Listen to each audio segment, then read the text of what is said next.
की बात की, इस पे मैं बात कर सकता हूं लेकिन आज नहीं करूंगा चूंकि वक्त कम है। कभी और इस पे डिस्कस करेंगे। मैं तैयार हूं उस पे भी बात करने के लिए। ये अभी से राउंड 2 की भूमिका तय हो रही है। Does God exist round 2। चूंकि आज गॉड के एग्जिस्टेंस पे बात है तो मैं उसी के रिलेटेड जो है आपके सवालात को एंटरटेन भी करूंगा और मैं भी पूछूंगा।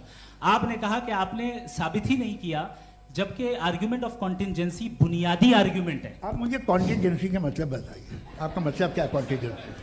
कॉन्टिजेंसी का मतलब यह हुआ कि हर वो वजूद जो किसी भी चीज का पाबंद है, हर वो वजूद या हर वो चीज जो अपने एग्जिस्टेंस में किसी भी चीज के पाबंद है और उससे बाउंड है, उसको उसकी जरूरत है, उस पर डिपेंड करती है, तो जाहिर सी बात है कि उसका कोई ना कोई कॉज होता है। ये तो अक्ल की बात है।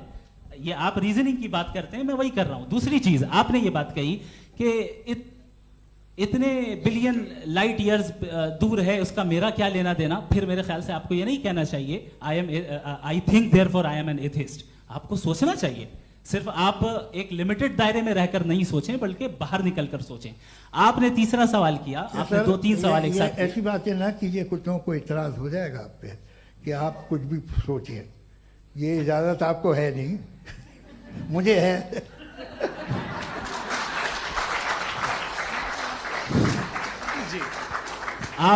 आपने प्रॉब्लम ऑफ इविल के ताल्लुक से सवाल किया और बार बार आप एक लफ्ज रिपीट कर रहे हैं कि ओमनीपोटेंट गॉड है, ऑल पावरफुल गॉड है।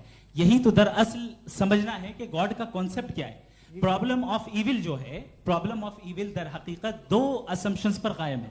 अगर आप इन दो असम्पशंस को समझ जाएं तो ये प्रॉब्लम नहीं रहेगी, आर्ग्यूमेंट आपको समझ में आ जाएगी कि ये कोलैप्स कर जाता है। पॉइंट नंबर 1, यानी जो आपका सबसे पहला फॉल्स असम्पशन है कि गॉड मर्सीफुल है, ओमनीपोटेंट है, दुनिया में जुल्म हो रहा है।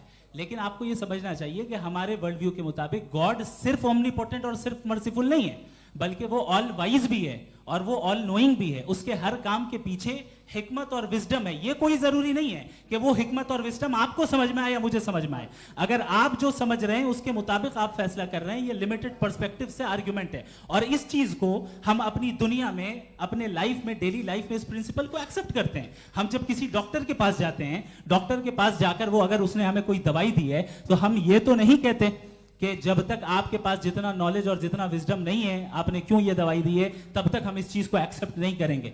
नहीं कहते, हम उसकी अथॉरिटी को तस्लीम करते हैं। क्यों? क्योंकि उसकी हम जानते हैं कि वो नॉलेजेबल है, वो विजडम वाला है, हमसे ज्यादा नॉलेज और हमसे ज्यादा विजडम है। बताएं सर। नहीं, डॉक्टर में और खुदा में बड़ा डिफरेंस है। डॉक्टर पढ़ा लिखा होता है, एक तो मैं उसकी बात सुनूंगा। दो ये नहीं कुछ जवाब